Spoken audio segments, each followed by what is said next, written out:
And I'm MK. And welcome to episode 164 of the AHRC Marathon Training Vlog. Thanks for tuning in. And please subscribe if you haven't done so already. Happy Tuesday. You know what that means. It's Track Tuesday. It is indeed. Hey, let's go back in time and see what happened right now. All right. Today we had 5 by 600 meters, 9 miles total. Just spinning the legs today. Not a VO2 max workout. Just reminding our legs what it feels like to run at VO2 max pace, just the speed. So we did it really successfully. We all hit our splits between 2:15 and I think 2:06 or 2:05 or something like that. These are the splits on the graphic right now.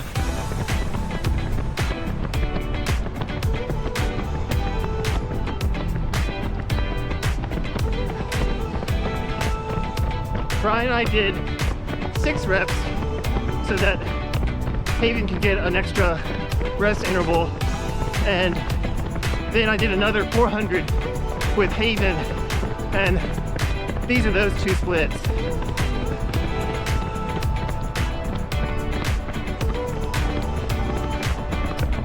All in all, really good session.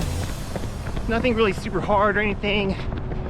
Just turning the legs over like I said, and getting ready for a big medium long run tomorrow, and then a couple days of rest, and then we go for a last 10K time trial.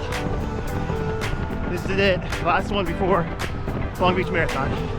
Okay, let's go back to the future, and we're back. All right, well, we're off to school right now. I'm gonna drop Evan off, and today I want to talk about a question that my friend Felipe had about why we do floats instead of resting and jogging in between cruise intervals. First of all, it's important to know what is a float. Right, floats are what we use for continuous long runs in order to allow our speed to creep up, so our pace numbers float up. So if we're running at 7-minute pace and we want to float, then we let it float up to like 8-minute pace or 8:30 pace. It's not really a rest interval. It's just an opportunity for us to relax a little bit, to decrease the pace, and to let our heart rate come down. Now the discomfort level should be almost the same. It doesn't really ever go away when we're running, but our heart rate will go down. You just got to give it a little bit of time. And then this is what we want to get used to, this constant pressure or this constant slight discomfort, so that we become better marathon runners or better long distance runners. And then that's why we do the float, so that we can continuously feel pressure.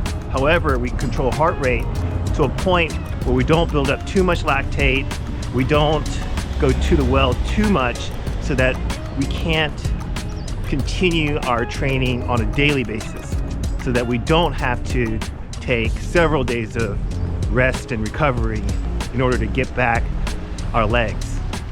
So when do we use a jogging kind of rest or recovery between intervals?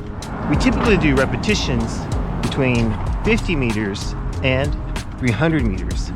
And then these are speeds that are faster than our 5K race pace. Between these sets, we will do active recovery, or we'll do a full stop and rest recovery. And then the amount of recovery time is very long. We want to be fully rested and fully recovered before we do the next interval, because the focus here is running economy, power, and speed. So we want to get our heart rate back to a point where we're very comfortable. We're not feeling the stress, so that we can focus on being fast and then running with proper mechanics. We also use a jogging rest or a full stop rest when we do VO2 max intervals.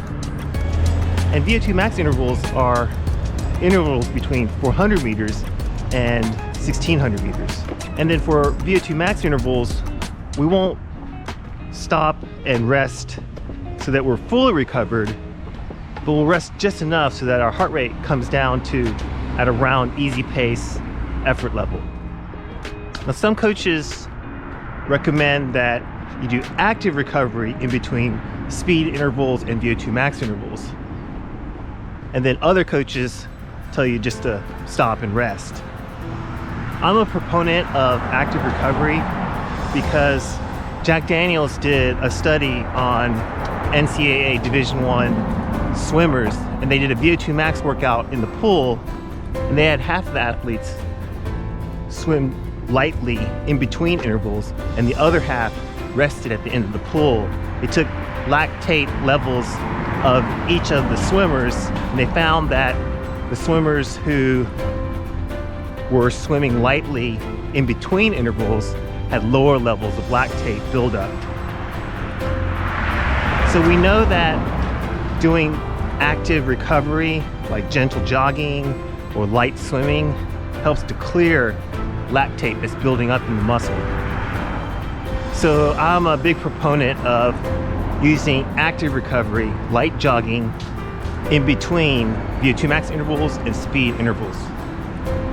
So Felipe, if you're on a tempo run or a long run, I recommend that you float in between each of your quality sets. So if you're doing 3 by 2 miles and at tempo, so in between each of those 2 miles, float up to easy pace, don't stop, and trust that your heart rate will come down if you float. Make sure you float only down to easy pace and then wait for your heart rate to come down just a little bit, because we still want to ride higher heart rate. We don't want to be so low that we don't get tempo effort. And when you're on a long run and you're feeling uncomfortable and your legs are getting tight, then instead of stopping and finding relief through stopping or through jogging, try to find relief in other ways, like hydrating a little bit better, or taking on glucose, or taking a gel. These are things that can help loosen up your legs a lot more. We want to steer away from getting mental relief by jogging, which you'll be tempted to do in a marathon if you practice it too much. One of the hardest things to learn for Cole, Haven, and Evan was trusting that easy pace will bring their heart rate down. It is very difficult. It is a huge, huge mental wall, but if you can get through that, then you will make huge strides in your long distance running, I promise. Thanks so much for coming along with me while I took Evan to school and finished this talk about how to do floats and active recovery. Thanks, Felipe, for the question. If you have questions, just leave them in the comments below. Felipe left his question on Strava.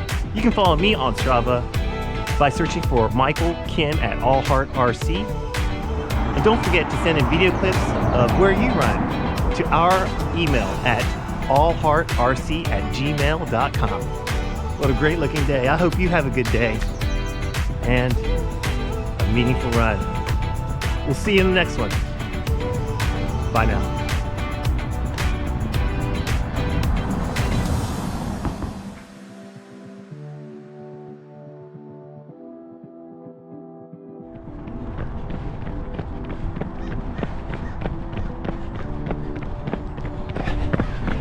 This is my friend John. He's a lone wolf. He's always on the track, all by himself, going solo, working hard always. Such an inspiration. So motivated when I see him. Thanks, FK.